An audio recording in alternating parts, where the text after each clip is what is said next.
Hello and welcome to Let Jamie Talk. I'm Jamie here with Ben in the studio and Brett. How's it going, guys? Oh, good morning. Good morning, everybody. Yeah, Brett still doesn't have a camera, but Brett's back in the corner. Dude, I love that we keep changing stuff because I saw this morning there's a camera pointed at Brett and it's turned off. So this is just to get him ready. It's just like a little pretend thing. it makes him feel better. So, Maybe. I mean, was I not supposed to say it was turned off? I mean, I don't care. I thought maybe he can I mean, tell. it's turned off. He can tell because the lens is closed up. I could cut to Brett's camera and it's going to be black. So, Maybe in a couple weeks, Maybe. Brett might finally make his debut. yeah. I'm excited for you, man. Well, You look good back there. There was a good suggestion is to have his as a picture in a picture, like a little screen, like when he talks. So he's not, so he's not big. Okay. Oh, We wouldn't want him to fill the whole screen or nothing. But turns out the picture in a picture on this ATM Mini Pro defaults to your camera one. Oh, so we bummer. can't have more than one picture in a picture. Sorry, Brett. So. Technical problem. You can't be on screen. This is all I I heard. think this should just be a frozen frame of my face. We just take a picture of you. Oh, they throw up a picture of Brett when he talks. He does talk a lot. Can I though. get an avatar at least? Like, He contributes a lot here. So, well, anyway. Yeah, One day. And I actually noticed that my camera's in a different spot today. it is. And I've been just dying to get on the right third of the screen. I mean, like forever. I've been trying to tell you I know. to get me on the right third of the screen. I've been on the wrong third of the screen this whole time. Did you not know that? I was trying to get you there, and I just couldn't adjust to it. So That's okay. I actually have no idea. And as a matter of fact, I have such none of an idea is that I can't even see. I can't see it any.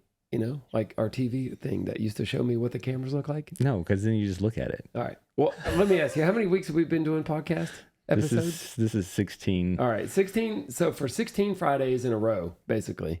It was 16 episodes. So because Arla we did 2. Whatever. All right. We'll call it that. 15.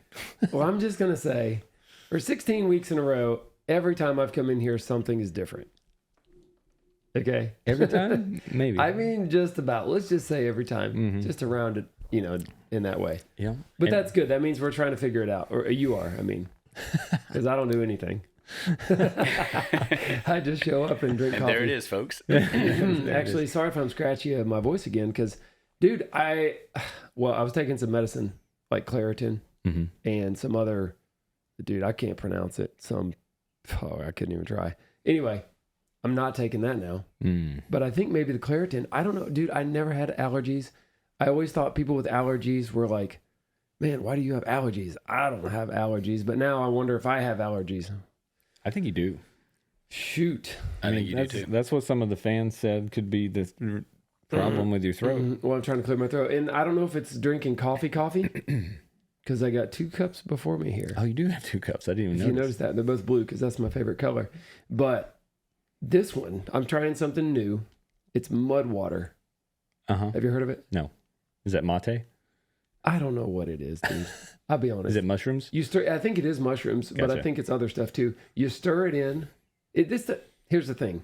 All right, you wake up. You don't want to have to work too hard to get your caffeine drink. If I could have it my way, I would just go to Burger King. No, I'm just kidding. It's closed. I know Burger King closed down, by the way, in Bryson City. So if you're coming for a burger, charbroiled burger, Or drugs. go somewhere else. It was not good at the end. It was not good at the end. I think they should. This is a tangent, but McDonald's is across the street, and every morning when I take my kids to school, traffic driving into McDonald's is backed up out into the road, I know. and you have to swerve around them.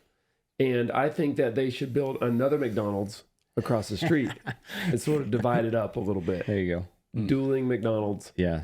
McDonald's was a big deal, though, of course, when it moved in. McDonald's East and West. Back in, I don't know, when was it? Around the year 96, 90, 95, maybe? I don't know if I have it marked down in my calendar, but yeah. Well, back then, it was a big deal because they had the giant playground, and it was it was called the Big Purple Worm.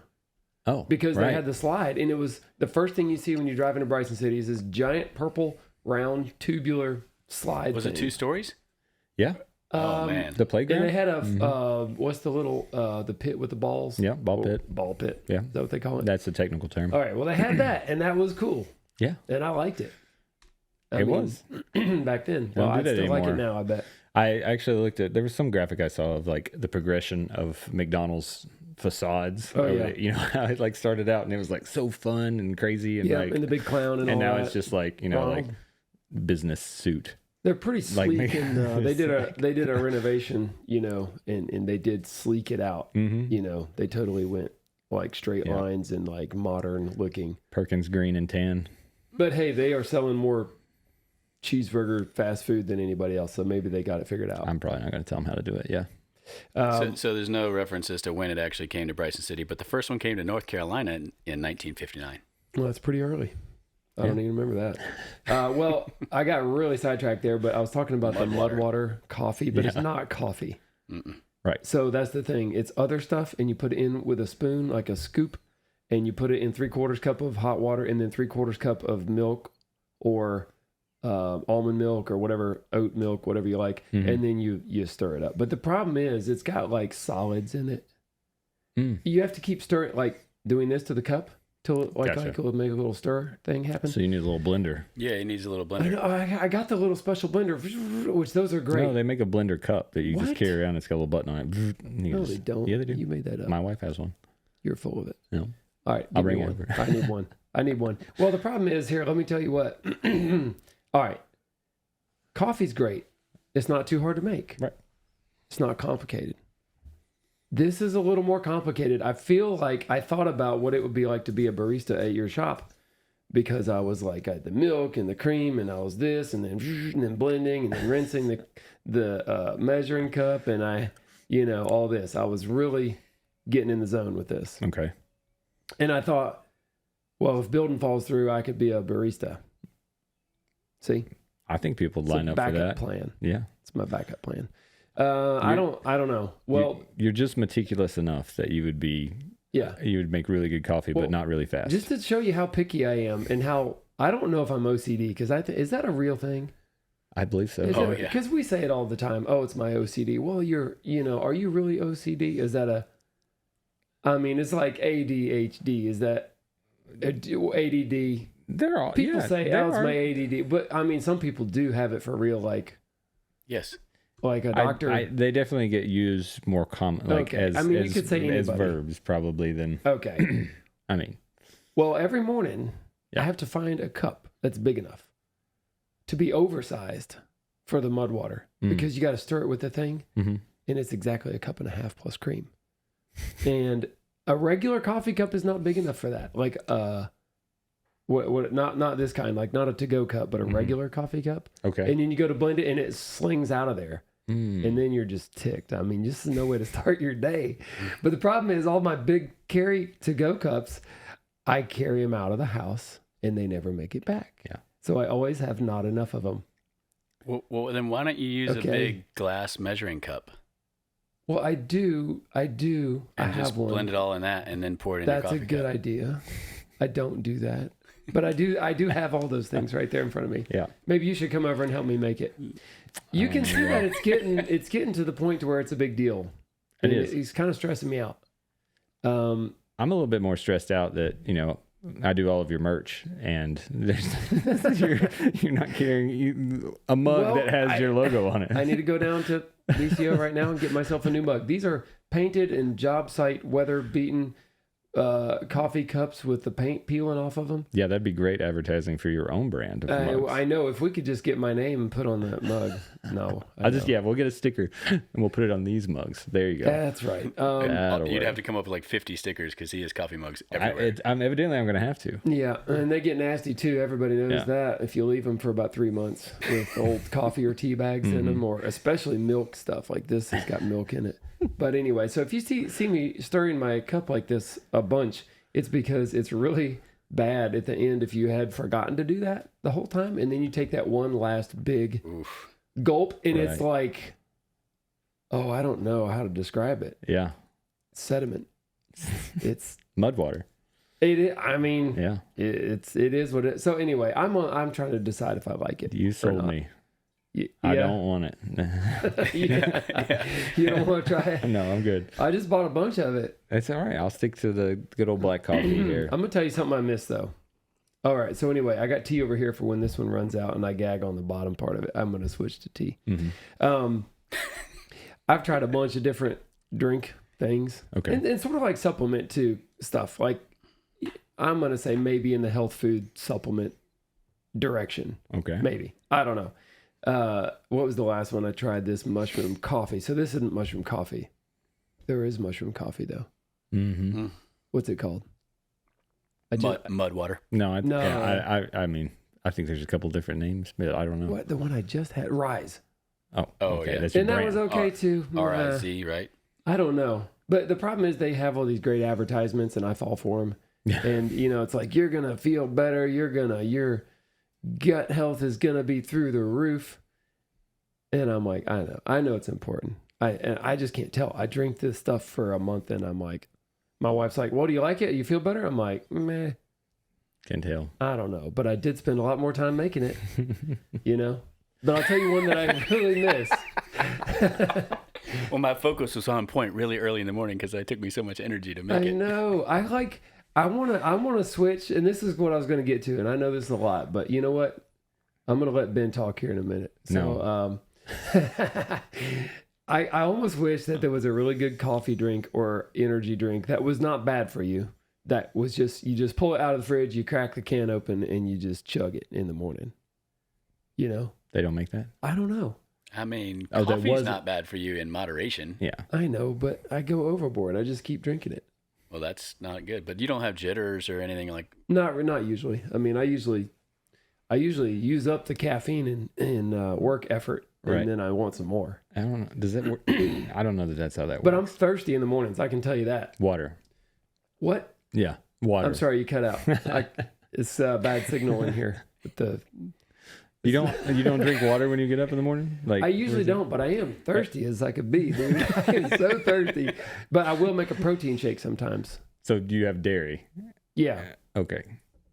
Is that good or bad? I mean, I don't know that it what, helps. Are you some kind of health? I mean, I don't know that expert. I mean, I know that water is. It's good for you. Yeah, sort of a key. Well, to you can make a protein sort of shake with water instead of milk. I guess if you want it to taste bad, sure. No, it wouldn't taste bad. I'm already no. I should drink more water. I think we can write that down as truth. I think that's my go-to for whenever something's like, something's off. I've got a headache or like that. Just I'm like, drink some water. Well, no, I was like, did I drink water today? Right. And I didn't drink any water today. Right. Because I'm drinking all this wacky stuff. Okay. I already did have a protein shake too this morning. So I can tell you, working yesterday at the Pine Cottage outside for 4 hours, I think I'm the only one that drank water.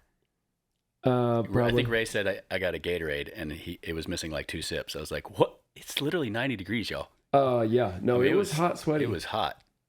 It was, I would say, borderline miserable, actually. Just like doing everything outside during the summer. It's going to be hotter today.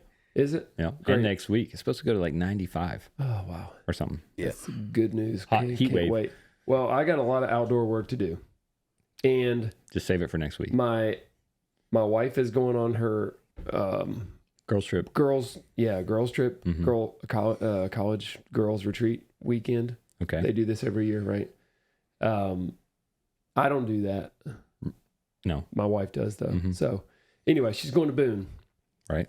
And Boone's a pretty cool place. We used to go there some before we had kids. We'd go hang out, walk around downtown, walk around campus.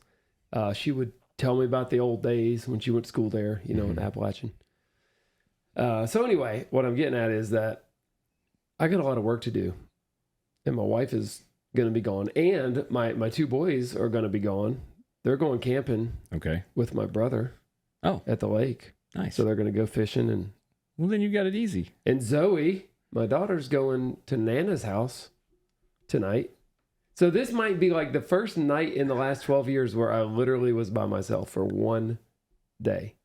Oh, I was going to see if we could come over and do some videos. Maybe a day and a half. Can we do some videos tonight? Probably just come by at midnight. Bring me some coffee.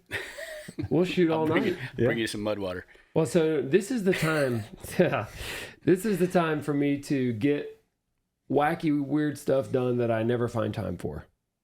Now's the time. I'm kind of making a mental list. Perfect. And some of it has to do with yard work, unfortunately, because I'm so bad to not do my own landscaping stuff, like mulch, weeding, killing weeds, trimming bushes, planting grass. I got some bare dirt where I've moved dirt, across my parking lot. Yeah. And it's been 6 months and now it's still dirt. It's hard. Why to keep can up I with not get the stinking motivation to plant? Look, the area I have to cover with grass is no bigger than this room. And this room is what, 10 by 20? Maybe. All right, well, that's the separation between me and getting something done is this amount of space. Mm-hmm. And I just don't know why I can't get it done. Because there's not a speaker involved. It is right.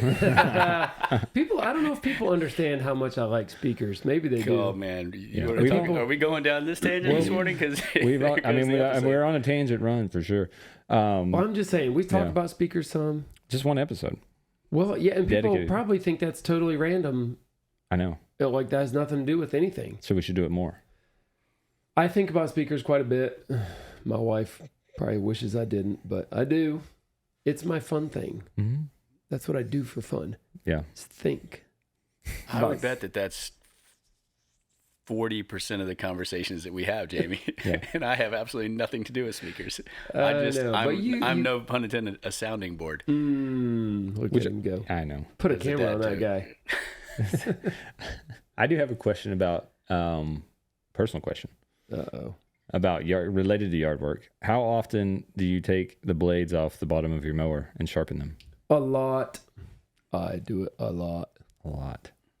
So it's easy for me though, and that's why I can do it a lot. Well, and I like really sharp blades. Do you have a lift for your mower? I do.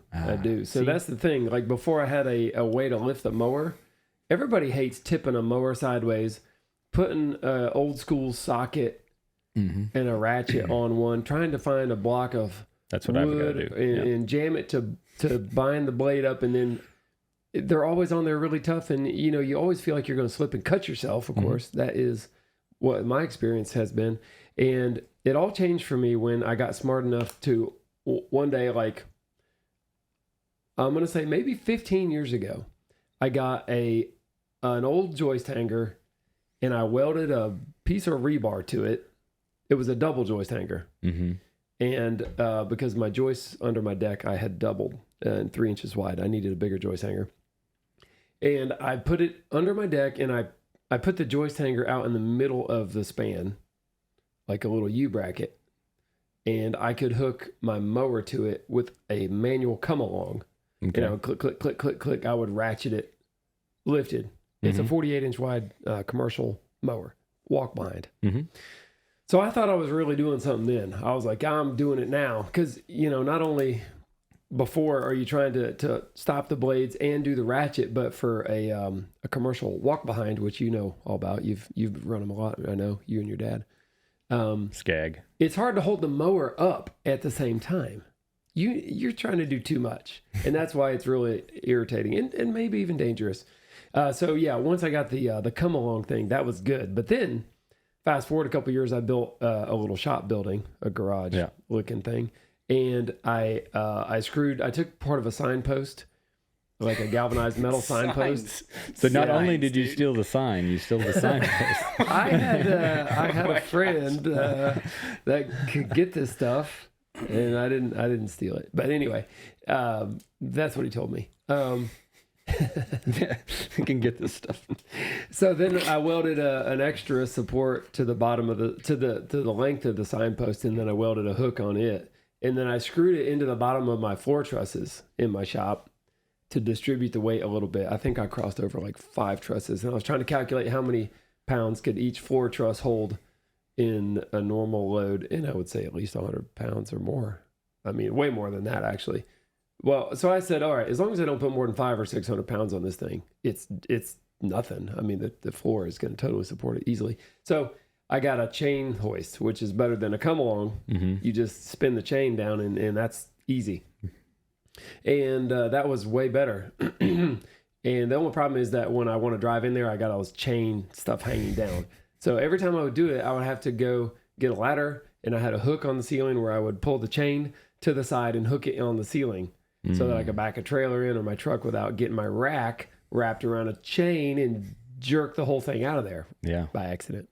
All right. So recently, though, we did a little sponsorship ad for a company that makes a battery-powered hoist. Okay. Yeah, a chain hoist. Yeah. And all the chain is contained in this little basket.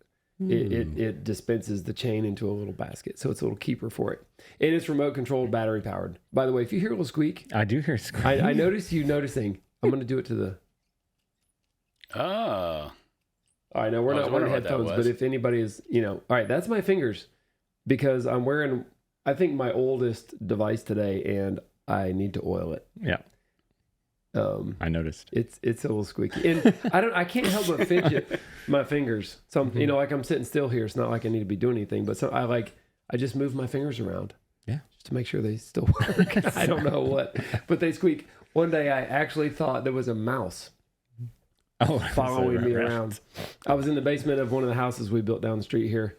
I was by myself, and I walked in. I heard a squeak, and I thought, oh no, there's a mouse in here. So I stopped.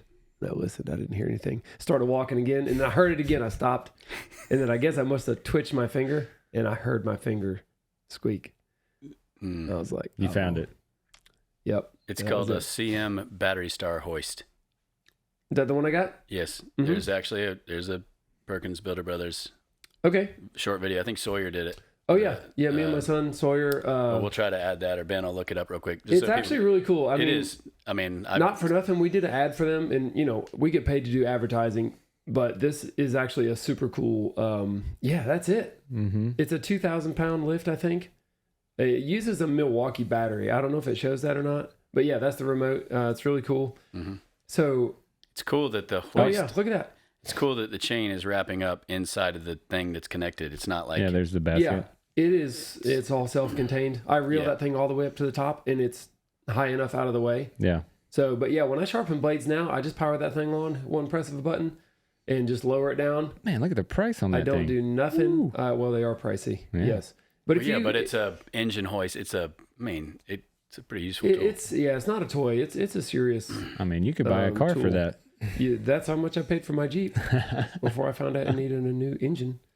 So anyway, blade sharpening is better than ever now, right. But there is a downfall, if you will, to sharpening your blades all the time, and that is that your blades wear out faster.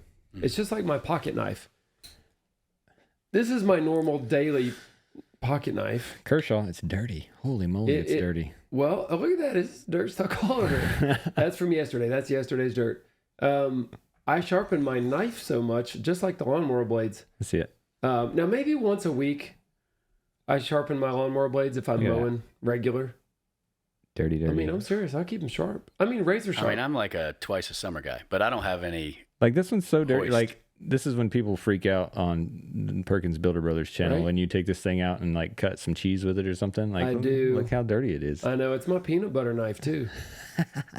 It is dirty. Yesterday it was a lawn knife though, so you have an excuse. It was pretty sharp. Probably not now. Mm-hmm. But anyway, I like stuff sharp so much that I'll just sharpen it, and I don't care if it wears out. Right. Because I'll get another one. Yeah. Back to the lawnmower blades. Yeah. So what do you sharpen those with? Well, let me tell you something important about sharpening lawnmower blades. A lot of people know this, but you need to keep the factory angle, right? Yeah. The pitch of the angle, the sharpened part. Okay. You can't just keep making it steeper and steeper because it's easier to sharpen it without taking off as much material. Okay. Because that's what people end up doing. And then the blade is like, the angle is off. It needs to be a pretty flat angle. It's like 30 degrees or something from zero, isn't it? I don't know. I bet it is. Never look it up. What is the most common? I've never measured the angle of mine, but you now don't get out your gomiometer. I don't know. Protractor. Well, I'm self-conscious about how I do my lawnmower blades now that you're talking about. Drive your lawnmower to my house. Yeah, we'll do it. Well, here's a couple things. Okay, I need a trailer. Just drive it on the street. It's not very far. I gotta stir my mud water real fast. Yeah. All right. Well, I need to sharpen mine. 30 degrees. 30 degrees. Right. Perfect. Yeah. All right. Good. I need to sharpen mine, so I am interested in how you do it. Well, you don't have to pretend to be interested in how I do it. I feel a tangent video coming on. I mean, I just mowed yesterday. Yeah. And then there's sometimes you can see there's like this little line, this little mohawk of grass that didn't quite dull. Yeah. So your little grass blades. You didn't cut anything, Ben. I did. You just beat it. No, there's lots of lots of clippings out there. I saw them on blunt force trauma to the grass. Well, I tried to go one step lower than I normally do on the height. Yeah. And I was like, I shouldn't have done that. But I'd already started, so. You got to double cut it then. I know. Did you? No, my wife would be mad. Why? Because she'd be like, you're always mowing the grass. My wife is not your wife. I don't really know your wife that good. I mean, all I know is probably all the food that I eat here that y'all bring from the bakery. She probably made it. She thinks I do it to just keep from watching my son, like while she's like has to go on a bike ride or a run or something. She's like, you just want to mow the grass? Didn't you just mow the grass? I saw a funny short where if you switch roles for a weekend, how the guy would be really jealous because he'd be looking out the window washing dishes, and I'm obviously paraphrasing him. Gender roles, but like Jamie, she'd be out there mowing the grass and you'd be in there washing the dishes, be all mad. She'd stop, be on the phone, have her headphones on, by herself, and you'd be like yelling at the kids. Yeah, that sounds about right. I'm not jealous of what my wife does. Right. She's a stay-at-home mom. Yeah. And it's hard. It's very hard. She's wonderful. And it's a hard job, and she's very good. She is very patient and long suffering, perhaps. I mean, she's married to you. Yeah. Yes, she's got it bad. But anyway, well, so all right, let's talk about sharpening these blades, because I think a lot of people don't sharpen their blades, and they don't even know that they need to as much as they should probably, and because it's a real pain. Yeah, it's a hassle, and some people, I don't know, maybe never get them sharpened. The life of the mower, who knows? And I'm always like asking all my friends, hey, did you sharpen your lawnmower blades? Yeah, you asked me. I mean, I have to lean mine over. Well, I have to lay it down because I don't have anything to pick it up. Not yet, you don't. You got a shed. You got a shed roof on your garage. Hook you up a hoist. I have an extra one, a chain hoist. Yeah, you got your old chain hoist. That's fine. I would do it. Well, no. Why does he get it? You don't have a place to do it. I have two of them. I'll give you the good one. Okay. I got a really old one I'll give him. He doesn't know. I'm just going to give you my lawnmower. Oh, man. No. Gosh. All right, so it's half yours anyway. All right, here's the next part though. You don't want to use a socket and a block of wood. You need to use an impact wrench, a big one, not a regular job site impact wrench. Okay. Not like for T25, not that kind. An automotive. Yeah, automotive. There you go. So they make great battery powered ones now.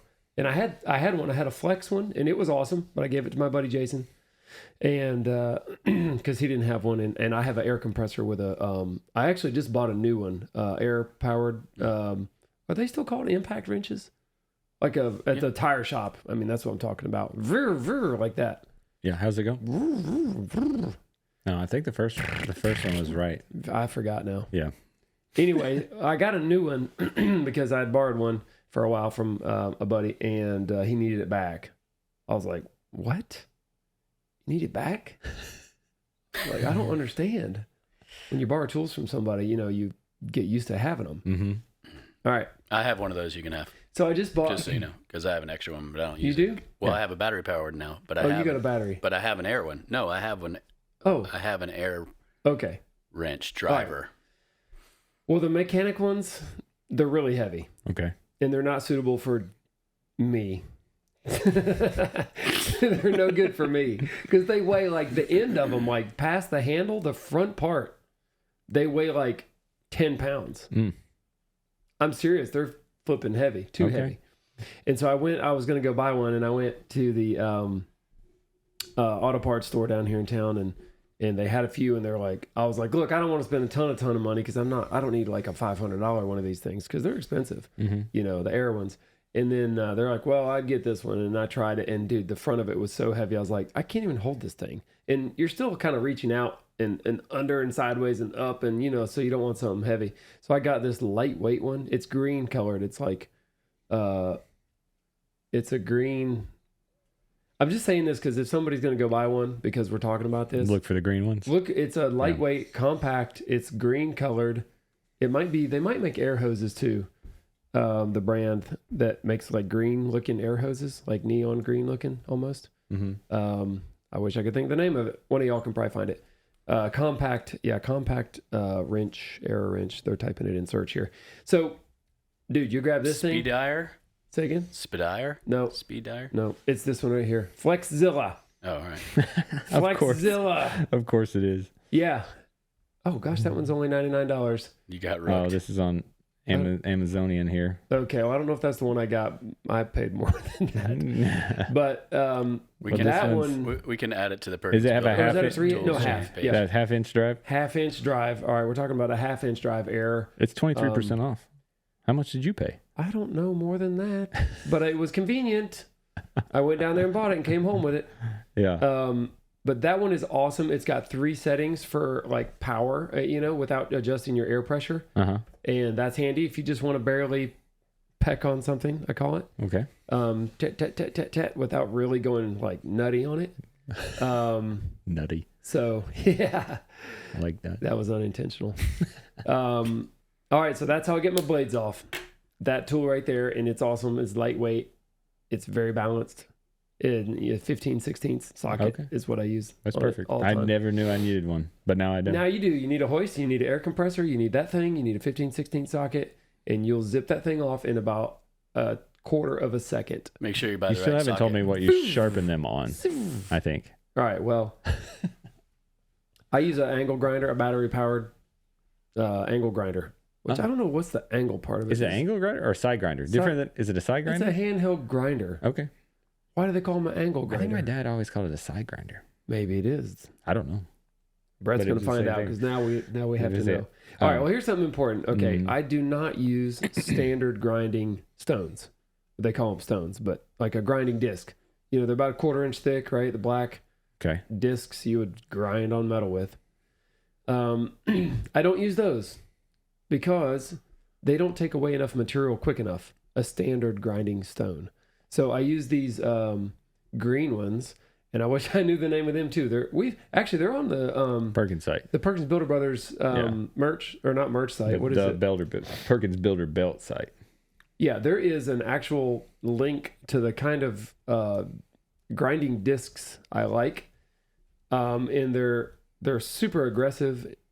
They don't cause trouble, but they take off metal really fast. And there's another kind by the company Preferred or PFEP, is German or something. PFERD. There's another kind of special grinding disc that really takes metal off fast, and that's good because it removes it without creating as much heat. When you need to take a lot of metal off, and lawnmower blades are thick, and you're gonna grind on them forever. And that's where the frustration comes in. If you don't have a tool that does the job quick and easy, right, then you got the wrong tool. Is it these here? These legit grit ones? No. No. It's a grinding disc. Okay. But is it that company? No. Huh. Mm-mm. Gotcha. I don't know if there's just like a page of stuff that we love or like. Oh, like on the Perkins site. Yeah. I thought you were talking about the legit grit stuff. Oh, no, I'm sorry. Oh, okay. No, It's a different thing now. There is, but it's not. They're not on there, Jamie. Okay, gotcha. They're not on there? Okay. Just so you know, it's called an angle grinder. Is it Sigma? Okay. It is called an angle grinder. It is, but it's called that because the blade is 90 degrees to the handle.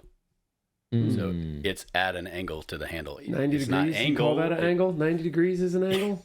Yes. They should call it a 90-degree grinder. Or it's mounted on the side. Or side grinder, which is a perpendicular grinder. Just saying. Look, I'm not. All right, we'll get this stuff added to. So on the Perkins Builder, the PerkinsBuilderBrothers.com site, there is a tips and tools tab. I think it's what it's called, and we try to put your recommendations and Eric's or whatever on there so people can quick link to those products. That's good. So I don't want to harp on it too much, but to me, it's a big deal. And you don't use a table grinder. I don't. I have. You mean a bench grinder? Bench grinder. Yeah. I don't have. I do have a bench grinder, but I don't have a good bench grinder. Okay. I have a really cheap bench grinder, and it would stall out if I put a lawnmower blade against it. It would just go. Okay. It would be sad. And I don't have a jig or anything to hold the degree, which I could freehand it or whatever. I'm sure most people can, but so anyway, I take the blade. All right. I take it outside because I'm inside when I lift the mower, and I clamp it to a little metal welding table thing that I made. Okay. I clamp it because This is all about removing your frustration. Mm-hmm. I don't know if y'all ever get ticked off when you're working on something and it's not going good because you're trying to hold something. This is what it is. You're trying to do too many things at one time. That's what I think. That's the frustration happens, right? Yeah.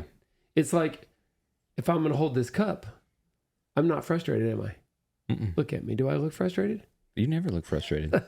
Well, I get frustrated sometimes. Now, if I try to hold another one and then I walk over and I got 2 cups in my hands and now I need to open the door, there's potential for frustration, right? That's where, because I got too many things I need to do. I can't do it. So what I got to figure out something. Mm-hmm. So that's what it's like when you're trying to hold your blade from, coming off your table and trying to grind it and put force on it. And actually I hurt my arm, my forearm, like tennis elbow. I get that grinding elbow. I literally, that tool is the number one problematic tool for me. Oh, okay. For causing my arm. I thought you were about to make a broad statement that it was the number one cause of tennis elbow in contractors. It could be. It might be true. I went to physical therapy. This is not a joke. Okay. Seriously. I'm not call up my favorite physical therapist. I'm like, hey. She's like, have you been using that angle grinder again? I'm like, dang it, how'd you know? She's really smart. she's helped me out a lot.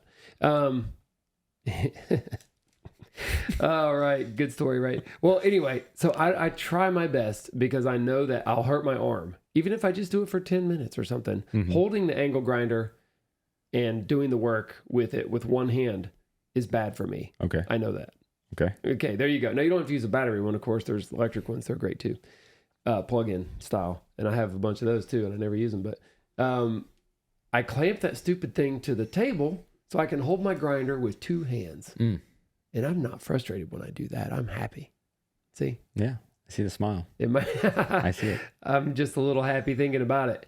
And so then I can really control the grinder great. I can hold the angle. Mm-hmm. Really good, just matching the factory. I don't ever measure the angle, by the way, in case you're wondering. I don't. Okay. I don't, but I do sharpen the whole bevel of the angle, and it's about a 1/2 inch wide area of metal, the length of whatever part is sharpened. And it's important that you don't get your blades hot to the point to where the little edges of them start turning black and blue. That means you got it too hot, and it took the temper out. That doesn't mean it's not sharp. It just means the metal used to be hardened to a certain amount, and now you removed its hardened tempering, and so now it's sharp and it's softer metal, so it'll dull faster. Mm-hmm. Or chip. But yeah, so you can either try to keep them cool by grind zip a little bit and then dip it in water, but you're not going to do that if it's clamped to a table. So I just try to be quick with it, zip and do a nice hard press and go all the way off the end of it, and do that until you get a burr on the back side. That's how you know almost anything is sharp. The burr on the back side. Burr on the back side. That means you sharpened the bevel part all the way until the bevel went down enough to come out the back side, basically. Are you with me on that? That may sound a little confusing. No, I got it, I think. But the idea is that you don't cheat by just doing the edge and tipping it down steeper. Got it. You got to remove all the material on the whole bevel of the blade, and then you got to do both sides and then check it for balance, because you're going to take off a lot of material if you bang your blades against rocks like I do, and they're really smashed up. You're going to take a lot of metal off. I don't have a fancy. I need to get one of those blade balancer things. You know what I'm talking about? No. It's a little pyramid looking thing. Okay. With a little wobble thing. Uh-huh. Okay. Yeah. Is it only meant for blade balance? I think it is. I think it's a special blade. It's just it's like a pointed pyramid, or it almost looks like a step drill bit, but it's correct, and you just set your blade on it. Yeah, and then if one side is heavier, it leans. Yeah. Can you pull that up? I'm sure most people know this, but I'm just going to say. I'm going to bet most people don't. I don't have one of these, and I need one. Yeah. And look, it's $7. Hey, will you order that for me? I don't send that. Somebody order me one. I have a screw or a nail on the wall where I hang my keys in the shop. Okay. And I just stick it on that. But then sometimes it falls and like, I'm like, you know. So anyway, that way you can tell if it's balanced, because if you, and then, okay, let's say it's not balanced, you know, one side's heavier, so that side goes down lower. Then you say, okay, I'm going to grind some more metal off this side somewhere. Even if it's sharp, you just keep grinding. Grind a little more, put it back on the thing until it sits flat. And then you know it's balanced, because if it's not balanced, it's just like a tire on your car. Yeah. Going down the road, it's going to go wop, wop, wop, wop, wop, wop, and it's going to be bad for your spindle. Yeah. The bearings. And it's I've been sharpening blades for, many years. Yep. Not as often as you do, but I never knew that I needed that. You should check. I mean, if you take an even amount off each side, you probably can't get too far off. Yeah. But you could. Yeah. And you wouldn't know it until your lawnmower blows up. I'm gonna add it to my cart. So I need one of those. Yeah, get two. Order 3 of them. Brett needs one. Mm-hmm. No, I don't. I'm bringing my lawnmower to your house. All right, well, that's it. Sometimes also the blades get a little more worn on one side or the other.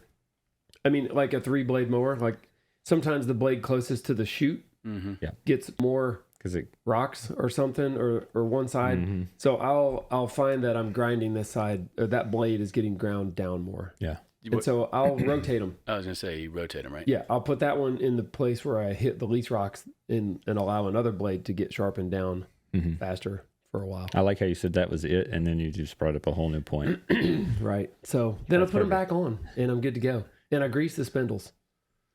And you don't have like a backup set of blades that are already sharp. No, I need a new set right now, though. Every time I look at my mower, and like my blades are sharpened all the way, at the end, they turn up at the back edge. What is that part called? That's called the grass scraper part. Okay. I don't think that's what it's for.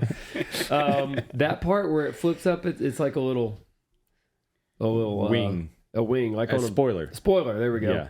I've sharpened all the way into the spoiler. Okay. Wow. It's like, it's going to start getting higher, taller. It's going to start cutting taller. I think you should get some new blades. I need to get new blades. Yeah. I do. I totally do. I need to, well, there's all kinds of good blades out there, and it's called a wing or an airfoil wing. Airfoil. There we go. We're getting, airfoil. Super. It's designed to create lift, which helps to stand the grass blades up before you cut them. There you go. That's why you don't just have straight knives on your blades. That's right. It's creating like a suction. Right. There you go. It's a vacuum. All right. I need to get some new blades for my mower. Mm-hmm. Do you bag your grass? No, I don't. No. But I actually do use the mulch function or feature, I guess. I got a chute blocker.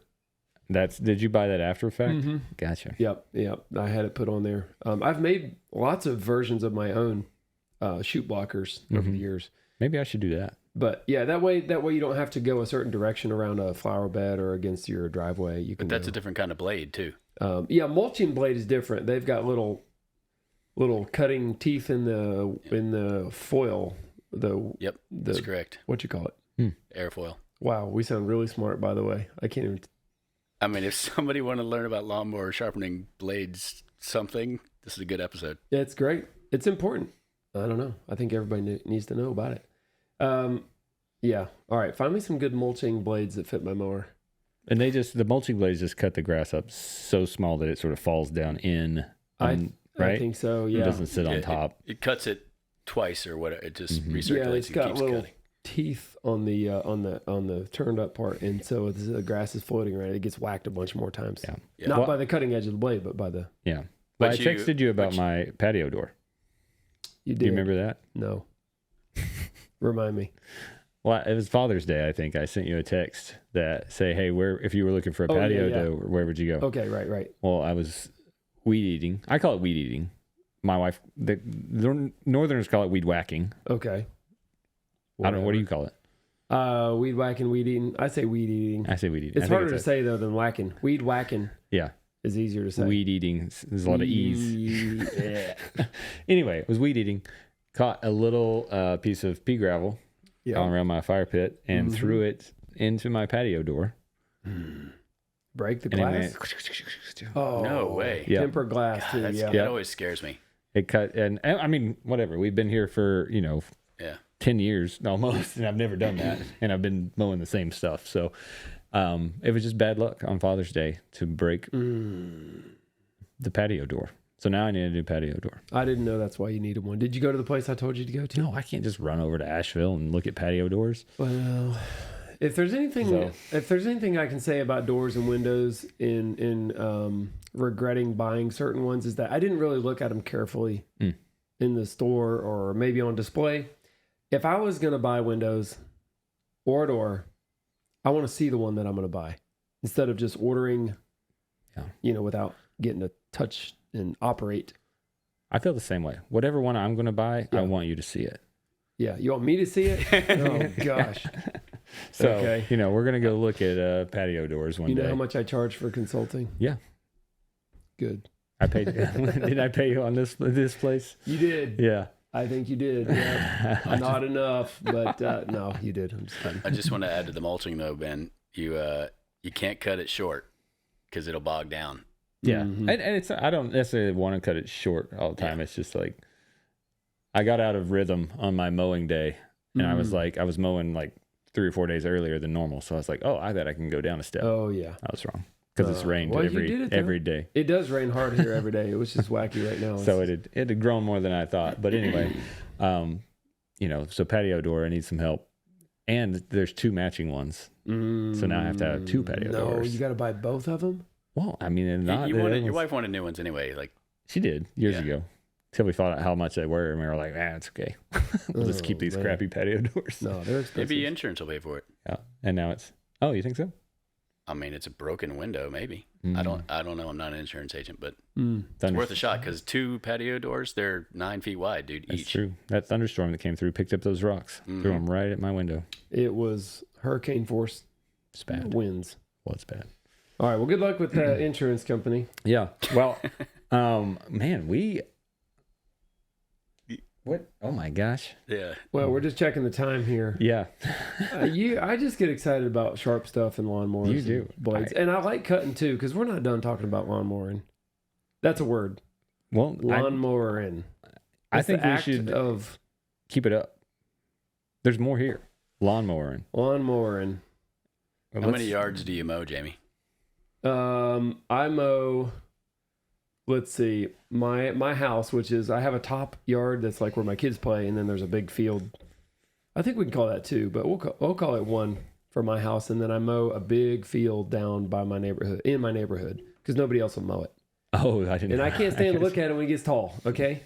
Yeah, you guys, I just want to let you know that it's like part of an HOA. It's just a gigantic field that no one will mow, and the HOA won't pay for it. So Jamie just does it because he can't stand to look at it. I live in a neighborhood with a dysfunctional HOA. Now I'm sure nobody can associate with me on that, but it's a joke. We can't really go there deep because your neighbors listen to this. I'd probably not. They don't even know who I am. No, I can't go deep into the HOA thing. I would love to be able to. Yeah. But out of respect for my neighbors, I won't. But it's not their fault. But I'm just saying it's a complicated mess. I think it happens a lot. And if there was any reason, I love where I live. Okay. Yeah. And like where my house is, and the convenience and location, distance to town and the schools. I live in a really good spot. Like I don't have to go out any curvy roads. I drive straight shot to my neighborhood road, and boom, I'm in. Mm-hmm. But if I ever moved, it would be because our HOA thing is a problem. Because we have 1 paved road coming in, and guess what? It's got potholes all in it. The road. And you know what? If nobody else fixes those, I have to go door to door. I literally, and I have done this before, and it worked. I went door to door. I said, "Hey, you drive on this road? Me too. It's falling apart. You know that, right? Yeah. It's pretty obvious. You want to have to use 4-wheel drive to go up this paved road to get home every day? I don't. How about we all fix it? I'm going to get a bid." And I did. I got bids from the paving company, and I provided that to all the neighbors that I know drive on this part of the road. And I said, "Hey, are y'all willing to help? Let's fix this thing." We divided the cost. I got the paving crew in there. They did it. It's beautiful. It's fixed. Oh, part of it. Half of it. The other half is now needing done. It was like $12,000 too, by the way, to pave this one portion. Right. All right, well, it's time to do that again. But there is no HOA. There is no meetings. There is no nothing. It's a problem. I'm sure that they looked at you and said, well, you're the one that drives the big heavy trailers up and down it all day long. Yeah, I know. And I do have a good response to that. Do you want to know what that is? Because I did get that from one of my neighbors who I'm sure does not listen to the podcast. But he said, the road is bad because I go bouncing my trailer up the road. Now, I don't think a trailer would bounce unless it hit a pothole. Okay, first of all. But also, I've got to say, yes, I do drive my trailers up and down the road. But how many times a day does a UPS or a FedEx truck, which is a big, heavy commercial truck, how many times a day do those trucks go up and down the road to everybody's house, including mine? Mine's, I don't know. It's just the way we live now. Everybody's got Amazon packages every day, right? So, at any rate, is it my fault the road fell apart? Maybe. But I don't know that. I think drainage was the main one of the main problems. Drainage is bad too. We have bad ditches. We talked about ditches a little bit. How important of if you're gonna like buy into a neighborhood and buy a property, that you need to see if it's got good roads, good ditches, good water drainage. You may not know how to know if it has good stuff, but you may need to know somebody that can look at it and be like, hey, does this all look good? You know, like on the way up to Brock and Alexis's house. I mean, that's got a lot of drainage involved in it. It does. It's pretty well managed and graded and sloped, and the culverts are in place and all that. There's a lot to it, more than you think probably if you've never thought about it. Our road doesn't have culverts in the proper distance spacing to get the water evacuated out of the ditch line and dispensed, down into a place where it's going to be distributed. Our water flows from the top of the mountain to the bottom in one ditch, with no culverts. And it's about at least a tenth of a mile, maybe longer. Actually, it's probably 2/10, maybe a tenth and a half. That's what I'm going to guess of a mile, whatever that is. It's pretty far. And so the water, accumulates a large amount of water, and it also can gain speed and cause more erosion. And that's why you need culverts to take the water away every so often and send it down somewhere where it's whatever happens next to it. Okay, what are we talking about? Because that really... Lawnmowers. I didn't really mean to get so off on that, but it is something that I think about every day. Okay? You got to understand, when I drive up my hill every day, I look at the grass that I mow. There's a big field there when you first pull in my development. I mow that, and I like when it looks nice. And also, it's a safety issue. Okay?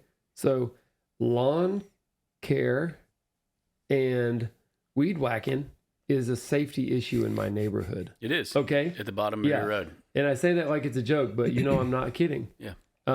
We're just because of the nature of the way you pull in.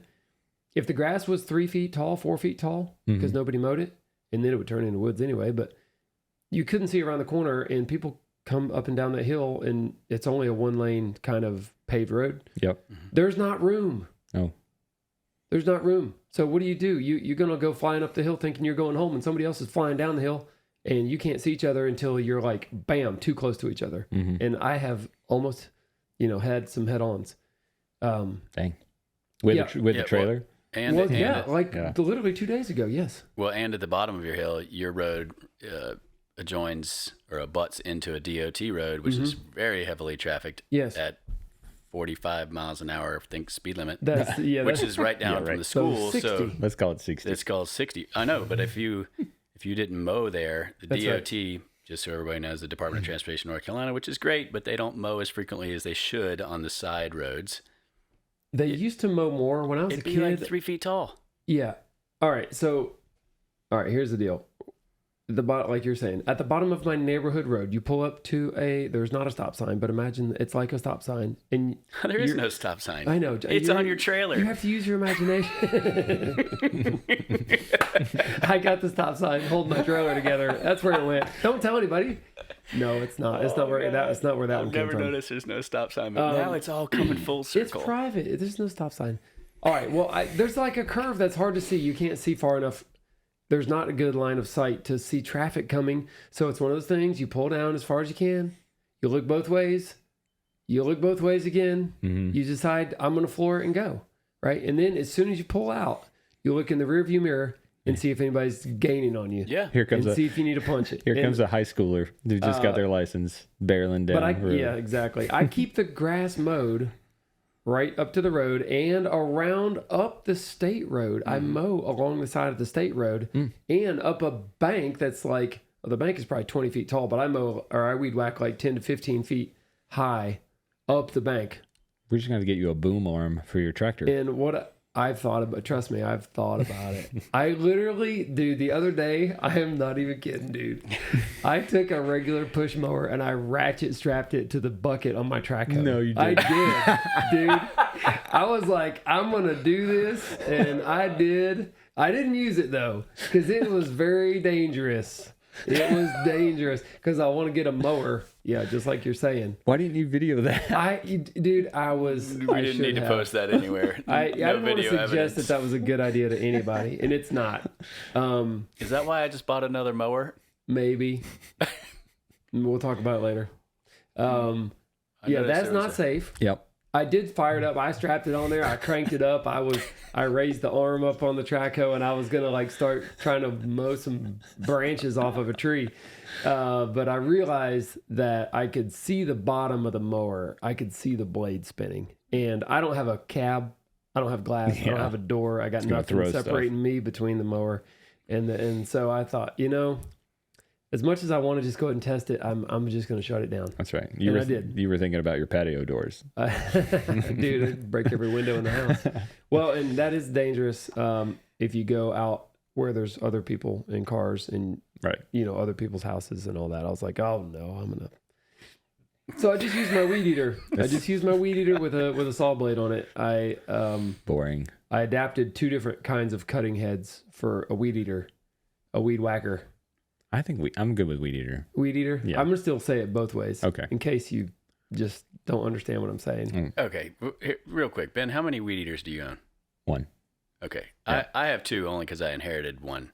Uh-huh. Jamie, how many weed eaters do you have? Well, I have 3 in my shed, but they all have different purposes, and then 2 more at the Okay, well, let's talk about that. Do you have any of the double-handled ones? No, I never got into that. I don't like them. I could not. I just don't know how that's beneficial in any way. I don't know. Well, because they had the harness, and you could put the weight, and then if weight distribution. I don't feel as nimble, because it's like you got the one-handed like weed eater. You can go up here, you can go down there. It's not harnessed to you, so I feel like you can get. I feel like I should be riding a motorcycle if I'm holding on to 2 grips like that. It's like a chopper. I mean, if you were going to do it 8 hours a day, it probably would be very beneficial to have a harness in it. And I'm not knocking I've seen those. I've seen those people weed eating the medians around the guardrail. Which, who would have thought that was like a great idea? It's like you think somebody would have came up with a better, just like we're gonna have all this, and then we're gonna have to pay somebody to go weed eat under all this guardrail. Well, that is the thing. They spend a lot of time out there doing manual. Weed eating between the guardrails. There is a machine that'll do that. Oh, that is maybe a farming there is attachment that has some kind of blades that actually they're on a spring loaded thing and it'll actually wrap around and cut around the backside a little bit too, and then it folds and then sound like a swivel head. What if you invent one that uses the guardrail as a track? You just snap it on. It's like a monorail. Ooh, that's a cool idea. It's a monorail weed eater, and it just has a thing that goes under. Self-weed eating all the way down. Guardrails. All right, let's talk about these by 3 the weed Perkins eaters. Brothers. All right. Let's talk about these 3 weed eaters. Okay, well, I didn't ever answer how many yards I mow, so I'm going to do that real quick. Okay. I'm going to say like 5 or 6. Okay. And some of them are big. Yeah. Like some of them are pretty much a lot. Yeah. There. Okay, there we go. All right. Thanks. Yep, got that cleared up. Won't have to wonder about that anymore. No. Why do you have 3 weed eaters? Okay. All right. Here's the thing with weed eaters for me is that if you're just string cutting grass, you only need 1 because that's it. But for me, I have tree branches that grow in around my yard, and then I'm trying to mow. And you talk about frustrated. I'm about anything. I'm for anything that can reduce frustration. Okay. Because I get frustrated about everything. You keep saying that. That's what I'm saying. Yeah. I do. Well, I'm going to tell you a real peeve that I have. Okay. One is if I'm wearing my big sun hat, and if the wind blows while I'm mowing and it blows my hat off, I get really ticked. They make something for that. I know, but I don't like the neck things. I don't like the string zip things. Yeah. Because I don't like it wrapped around my neck. Okay. All right. All right. Maybe you could clip it to your shirt. So my hat has to fit just right.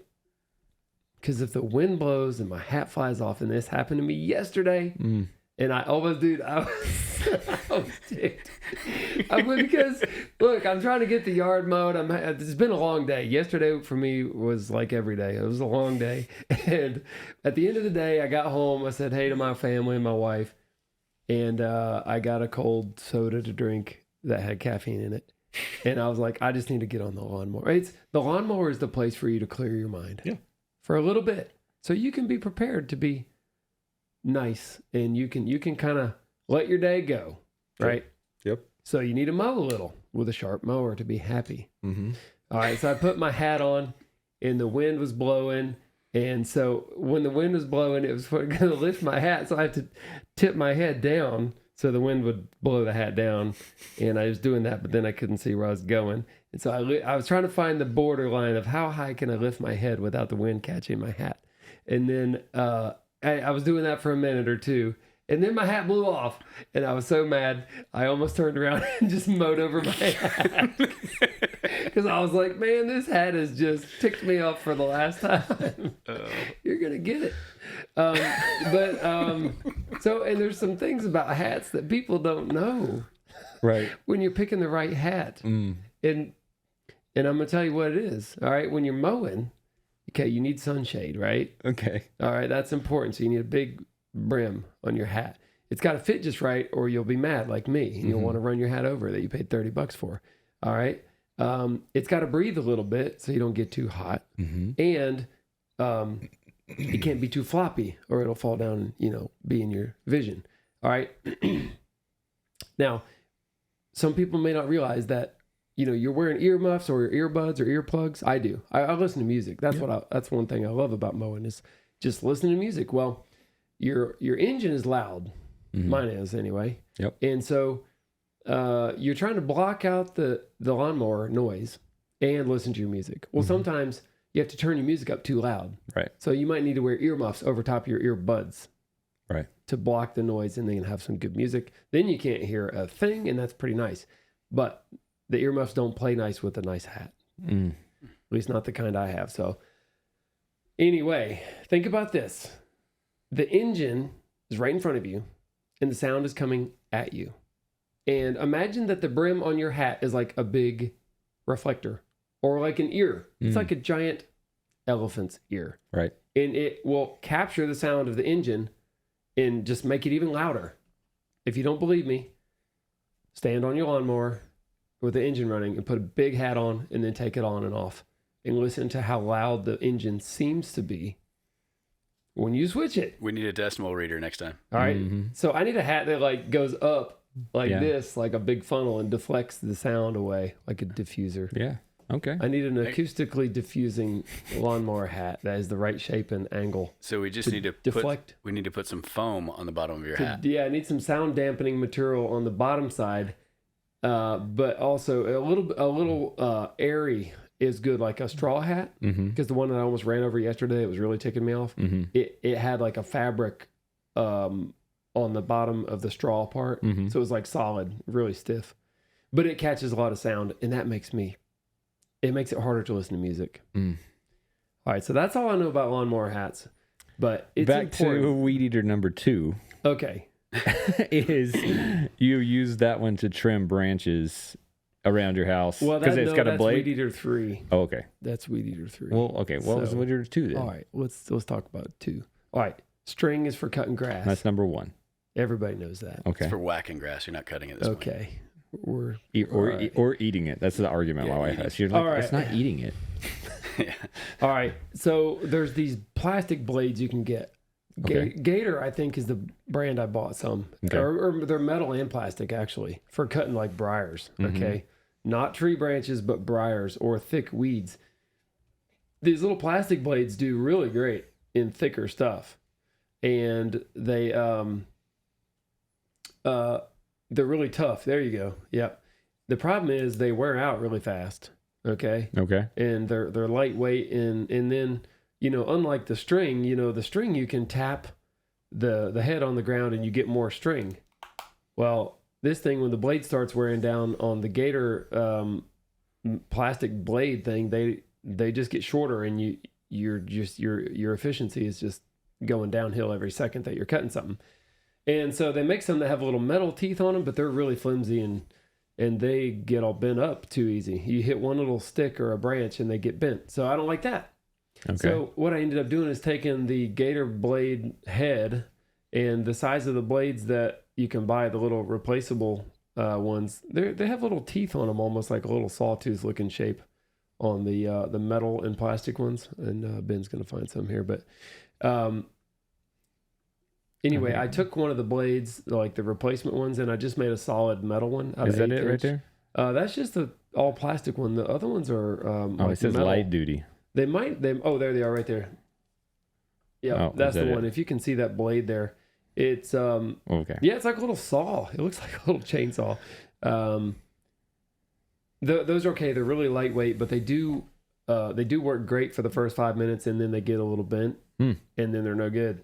Gotcha. But they don't wear out like the plastic ones. I would buy those versus the plastic ones any day. So I just made my own metal blades. They're just surprise, regular metal. Like they're not special, really. Yeah. Just metal stock. I cut them out. I machine them to be the same exact size and shape, so that they weigh the same, so that they're balanced. I knew that was coming. I knew it was coming. Yeah, I precision drill the holes. The placement of the holes. I stack them all together and drill the holes all at once, 3 of them, right? So they're all perfectly aligned, right? They're identical in shape, at least that set. Now I can't make set to set necessarily. I'll throw those away. And so I just make them square though. They're not angled. They're not sawtooth. They're not tapered, weird, nothing like a knife edge. They are straight up square edged to 90 degrees. And they cut really good. I call it the Shredderator 3000. 3000. Yeah. Sounds better than 2000. Well, there's three blades. Yeah, exactly. Right? Yeah. And it is the best tool for shredding like briars, thick weeds, even trees like saplings up to about 1 inch thick. Wow. If you just zip into it real slow and just let it cut a second, it'll cut right through it. You reused a head. You reused that head. Yeah. And put those blades on. That's right. Okay. Yep. I just drilled a hole the same size that the hole that those have in them. And, they can work for a while. I mean, but then they start getting dull if you hit rocks. And so I sharpen them. I re-90 the edge. Okay. I don't make it like a knife edge. I'm not trying to slice it. I'm trying to shred it. Okay. And when you're going through briars that are 6 feet tall, imagine just a field of briars 6 feet tall, and you need to decimate it to nothing. Yeah. Shredding it. This will do the job. Okay. Is it dangerous? I don't know. I've never had one fly apart on me or do anything really bad. There may be purpose-built blades like that are available. But that head seems like it can hold up to that metal. It has. And I have greatly abused it, highly abused the head. Yeah. Now, they probably don't recommend that. If you modify it and you break it, probably voided your warranty. Then don't go crying to Gator Weed Whacker Company because they're going to say you're crazy and all that. But I have done an extreme amount of work that nobody would want to do, I guarantee it, with this kind of blade, and it performs really great. It really does. It's amazing. Okay, now if you're getting past the 1 inch thick material that you need to cut, and this really is not good for that unless it's really soft new sapling wood. Like if you cut a tree branch, that's gonna be hard. Right. Don't do that. Don't do that. No, we're talking new sapling, like little baby tree. It'll cut that. All right, then you need a saw blade. Walnut trees. There you go. They're really bad. Yeah, hard. Those squirrels. Ugh. They come up everywhere. Oh, that's terrible. Locust trees around here. You can buy saw blades for your weed eaters. Yep. That you can resharpen like a chainsaw file kind of thing. Or they have some that actually have chainsaw chain on them. Have you seen that? I feel like that would. I mean, I don't know about that. As I say, even with my chainsaw, it gets bound and throws the chain. Yeah. Especially when you're cutting little I don't know about that. So I don't know. What I did, because I couldn't buy an adapter, or I couldn't find one, I actually was going to make this. Some people wonder why I have in my shop like machining tools for metalworking, like a metal lathe and a milling machine. Well, so I can make wacky stuff that I want.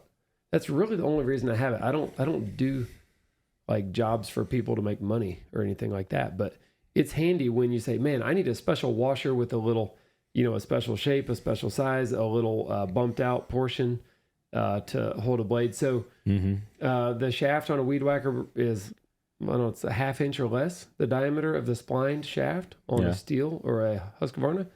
And so I bored out a hole in a piece. It looks like a giant washer. I will take a picture. We'll do some more video to show this special piece here. We're definitely gonna have to have some support video on this. You're gonna have to have great imagination to follow me here.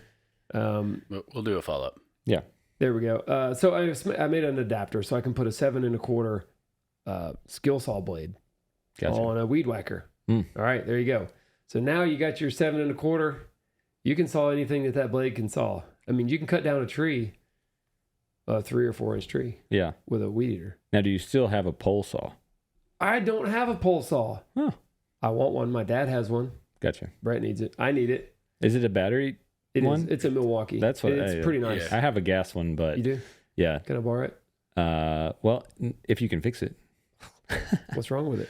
The end with the saw has a oil tank, and the oil tank has a leak. But in it, like somewhere in the internal part, like you can't find where the leak is, so it's just like you have to continually add oil to it more than you should normally have to. But it does work as long as you. Yeah, I'll borrow it. Well, I can't reach very far with a weed whacker compared to the pole saw. Yeah, I do need a pole saw. Yeah, but the battery power with the Milwaukee, we used it at Pine, and it's light too, which is a big deal. I didn't get to use it yet, but I'm going to borrow it from my dad and cut all the branches that grow into my yard, because when you're weed whacking and the branches are grabbing your hat, or I wear earbuds. I don't wear the kind that just go in your ears without wires. I wear wired. That frustrates me. When a branch grabs my... Yeah. Because I'm trying to have a good time. I'm listening to my favorite song, Yeah. Baby, you're a song. You make me want to roll my windows down and cruise. That's it? Yeah. That's your favorite song? No, it's one of mine. I don't mind when it comes on. Okay. Let's just say I'm listening to that song and then yank, my earbuds come out of my ear because a branch. And there's one branch that does it to me every time. And I'm like, I know it's coming. I know it's going to, but how does it possibly, it's like how can it possibly grab your earbuds every time? Right. The same branch. How could it? You couldn't make it if you wanted to. No. But if you try to avoid it, it will. Right. That means you mow the same way every time. Do you mow the same way every time? Yeah, pretty much. I hear that's not great for your yard. Well, I try to mix up the traffic pattern of the mower a little bit because you do get some tracks with a heavy machine, and but I like it to look nice. I like it to the more that you mow in the same pattern, the better that pattern gets established. You don't do the diamond cut thing, though. Every now and then. Really? Yeah. Like the fancy, Oh yeah, especially when we have guests and they're watching me mow. How do you make that happen?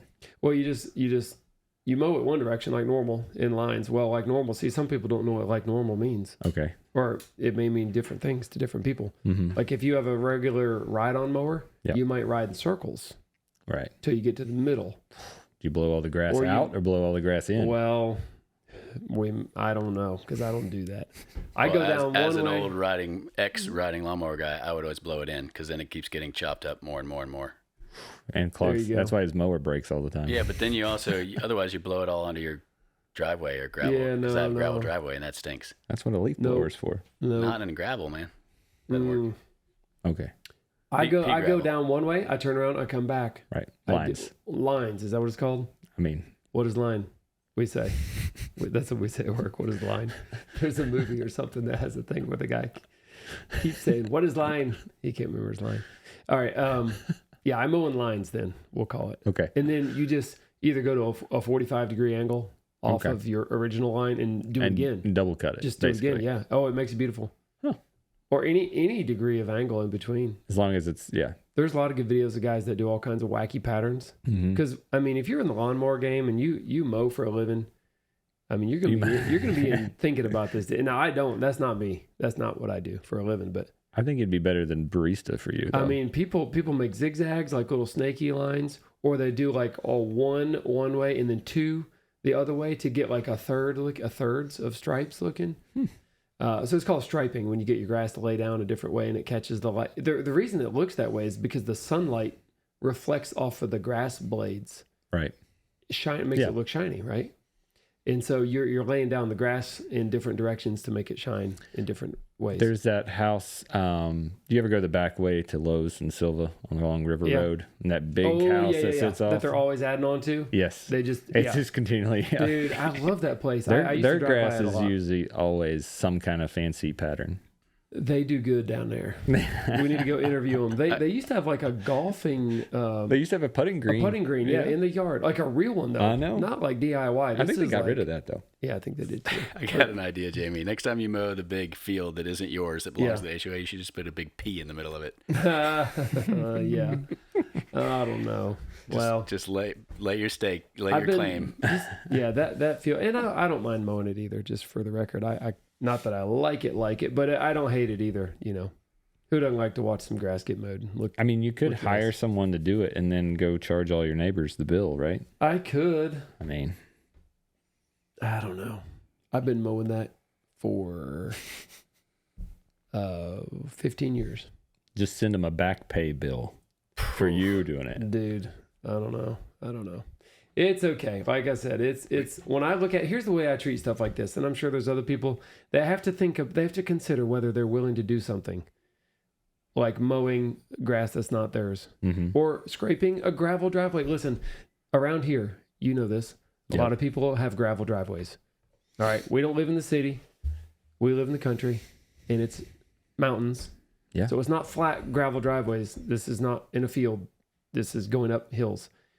A lot of people share gravel roads. And I bet there are lots of people that don't have an HOA.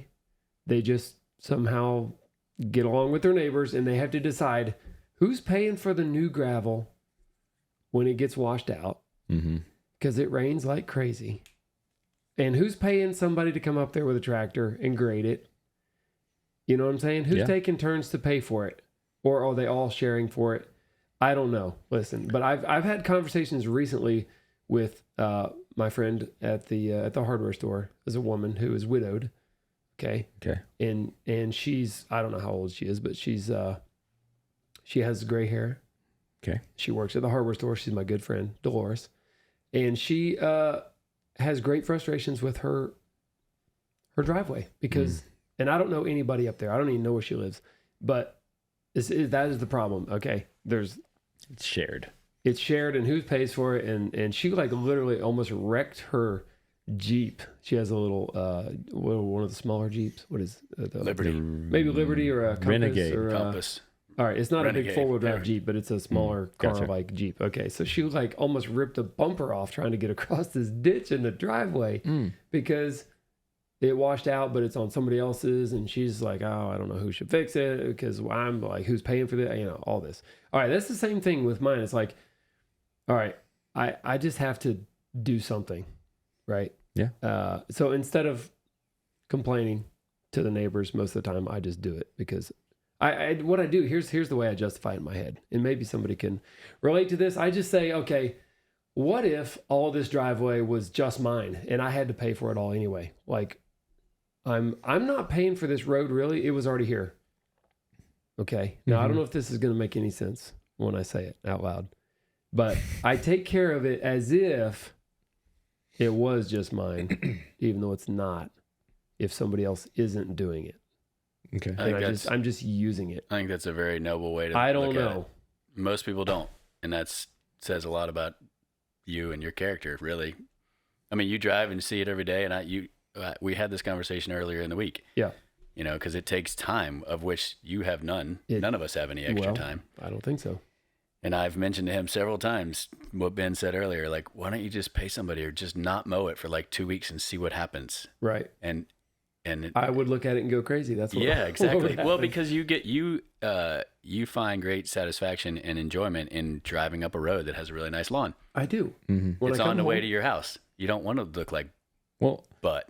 And then if you hire someone and they do a half job, and then you're just going to be really frustrated. Well, then I paid real money for it too. Yeah, and they left grass sticking up here and there. And if I do it myself, I tell myself it didn't cost anything, although that's not true. But I do remember the idea. A couple times there was a neighbor that would mow it intermittently, right? Yeah. But he had a riding lawnmower bin, so he mowed it in circles, and I think that drove Jamie just as crazy as having it not mowed. Oh, yeah. Am I right? Yeah, just about it. I do like it to look nice. All right, I think people get that now. I can stop talking about that, but yeah. I do. Yeah. Sometimes it is some small things like that make a difference. Well, so we talked. What brand weed eater is your preference? I have steel. Steel. Yeah. Basically, all my power equipment, for the most part, is steel. Okay. And then, I was talking about my lawnmowers is Skag. And we've had this conversation in the past, that I like Skag, but you've moved on. You don't like Skag as much. I didn't get a chance to like Skag. Okay. Because I went to buy a Skag and I ended up buying a Ferris. Because the only Skag they had at that day was a walk behind, and I was really used to walk behinds. I was going to get a Skag. That was my dream. Yeah. And then they had the riding stand on Ferris right beside it. Oh. And they said, "Why don't you try this?" So yours isn't a walk behind. I have both. Yeah, I have both. Right. Okay, so there's the old Honda walk behind, which nobody has those anymore, and can't get parts for them anymore either. But we're making it work. And then the Ferris is a ride on. It's I think it's called a Z2. It's a stand on. What do they call that? It's not like the trailer platform that goes behind the walk behind. No, it's like you stand on the machine, it's like a little. Yeah, but I really like it. It's good on hillsides. As good as any of them, I think, at least. For that kind of machine, yeah. So. Do you have a trailer for all this stuff? I do. Yep. Yep. I got the 5x14. That's right. You load it all up on there. I can put it all on there. Do you take a push mower as well? Yeah. For the small spots. Sure do. What is it? It's a I don't know. I got it at Ace Hardware. It's a Craftsman. Is it a Craftsman? Yeah, the little red guy. Yeah, a little red. Yeah. Okay. It's a little. It's not the cheapest one. It's the next one up from that. And then a blower. I actually bought a Shindawa, if I'm saying that right. Okay. Am I saying that right? Uh-huh. Shindawa, maybe. I don't know. I got you. Because I went to the not a steel. power equipment store. It's not a steel. They have the steels there, the big ones. And I needed a big blower. Now, if you've never tried a big blower or a big pressure washer and you're used to using a regular one or a small one. Okay. What is big? The difference, let's see. I don't know. A standard one. Is it like a backpack one? Yeah. Does that mean big? Yeah. So I think you're getting in the big category, but you can have really little backpack blowers too. Okay. Like I have a something 200, a steel 200 model. And it's like next to nothing compared to the Shindawa. The Shindawa is like a hurricane on your back. It'll almost knock you over if you floor it. It really will almost push you over. So a good leaf blower will almost knock you over. Huh. Which one do you have, Jamie? The biggest one they make. The biggest one they make. I went in there. I said, I went to the mechanic guy. I said, hey, what's the biggest, baddest blower in this place? They do it by CCs. Is it CFM? That looks like it right there with the big thing on top and all that. Yeah, that looks pretty big. Like 76 cc. Yeah, Ben, I broke out my steel 600 yesterday, which is like 8 years old, but at the time it was the biggest. Yeah. I guess maybe non-commercial grade, but it's a good leaf blower. This is what we're talking about here, I think. And Jamie looked at it and said, "You're going to need a real one." No, that's not it. That one's only $400. That's not it. The one I got. Okay, that's a small one. There's one for $629 on Amazon. That's $679 right there. That's the one I got. Gotcha. You just look for the most expensive, that's right. and that's what you get. Well, listen, when you got serious leaf blowing to do, like I said, I went to the mechanic. I didn't go to the sales desk. I went to the mechanic in the place, and I said, "Hey, what if you had to buy the baddest blower that's in here? What would you buy?" And he said, "And because I was going to get the steel, because everything I buy is steel." because I'm loyal to Steel. Yeah. Because they've not let me down. And he said, I'd buy the Shindawa. And I said, I never heard of that. Sorry, what did you say? And where is it? Shindawa. Yeah, I think that's close. I don't know. Sorry. 80cc. That looks like the one.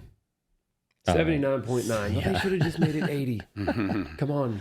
Bore that thing out a little more. Maybe 80 is a different category.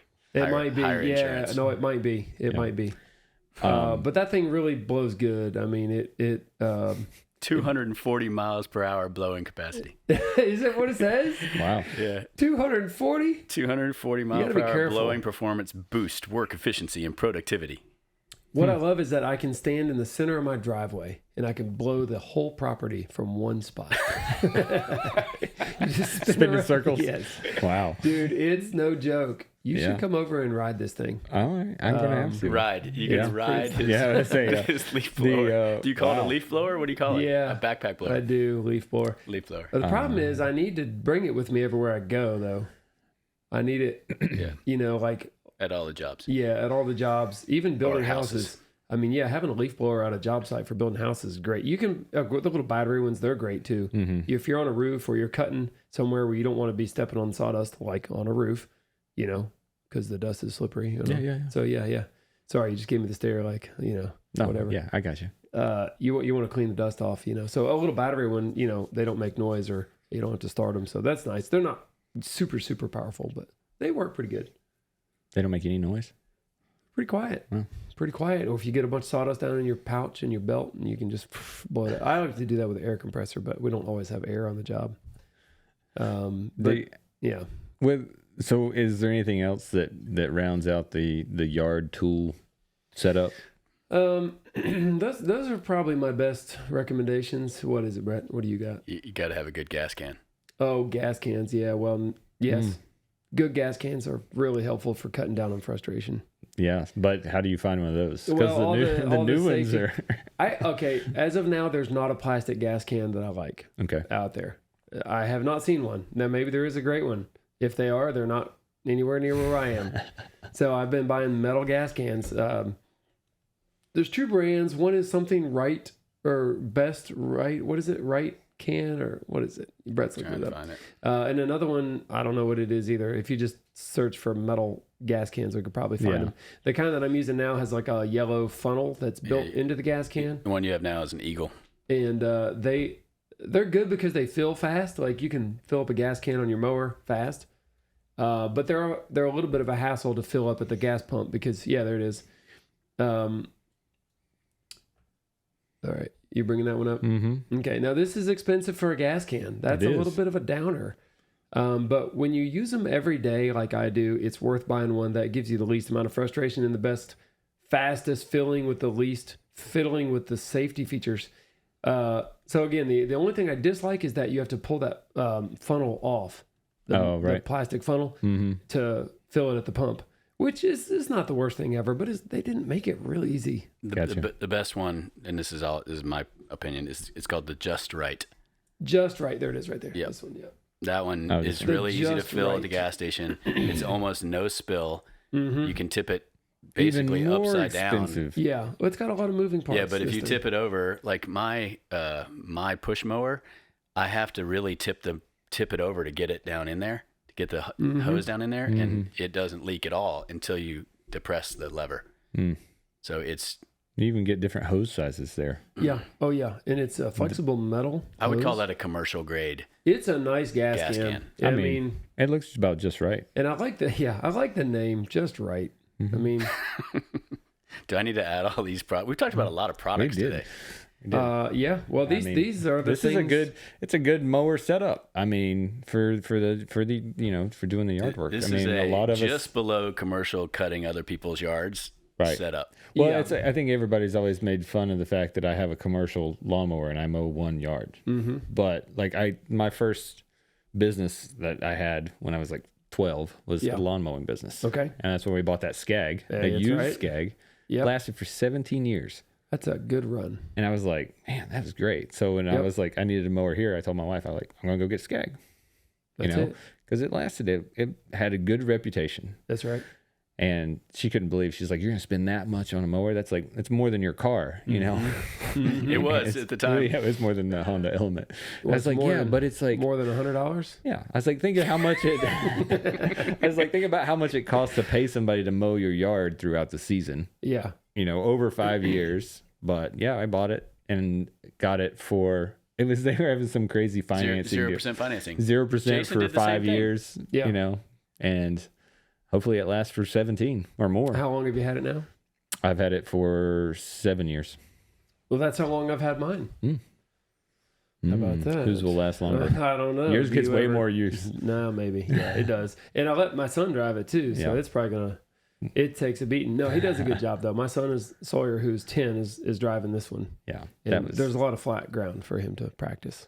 We used to have a weed eater too. The brand was Robin. Dude, those things, you can't kill them. Really? Never had kill one. them. They don't make them anymore. I don't know. Some people, I saw somebody looking for parts for one. I think Brandon or somebody was looking for parts for one that he had. But if you can, I'm talking 20 plus years out of those things. Definitely. If you take care of them, they will. They were quiet. Yeah.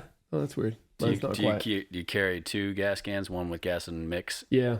Yeah. And I have... and then regular, I have a 2.5 gallon... I have the 5 gallon for regular gas and then a 2.5 gallon for mixed fuel. And I use 2 gallons of gas plus the oil. Mm-hmm. Yeah, I think one of the things out here too, a lot of people can't get anymore is ethanol-free gas. But it's big. I've owned small equipment, right, for 10 years now, and I've never cleaned a carburetor. And that like blows people's minds. But like, I just burn I use ethanol-free gas and use the right mix. But before you moved here, did you? I didn't mow my grass. Well, I lived in California, and I would have been taking jobs away from people. But I'm not kidding. We talked about that earlier. That's why I'm saying it, but it's for real.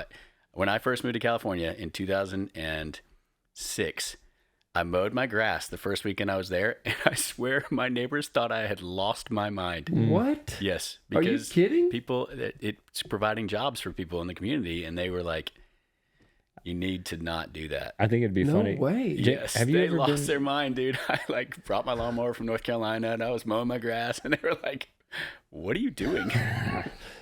Dude, that is. I've never heard of that. I mean, I'm sure there's plenty of areas in California where people mow their grass, and I'm generalizing, but where I lived, you just didn't do it. Have you ever been to Oregon? No. Wait. Let me think. I think it'd be funny. Wait, where's Naked Prosthetics? Seattle. I've been to Washington. That's Washington. That's as close as I've been to Oregon. Well, in Oregon, you can't pump your own gas. Yeah. Neither. Really? You can't in New Jersey either. Oh, yeah, Jersey, yeah. Well, I was just like, it'd be, and that was, it's just fun. Same idea. Yeah. Same idea. Well, provides jobs. On the gas topic, I'm going to tell you, or tell our viewers here, a trick. If you never want to have a weed whacker or chainsaw have a carburetor get gummed up, you just buy the canned fuel that they sell. Mm-hmm. And it's some kind of hyper octane premixed. Yeah. You just buy it. Now that the gallon is like $30. Yeah. Now nobody wants to pay $30 for a gallon of gas, but if you don't use your machine that much, you're not going to burn that much gas, and it's going to sit most of its life. It can sit all winter.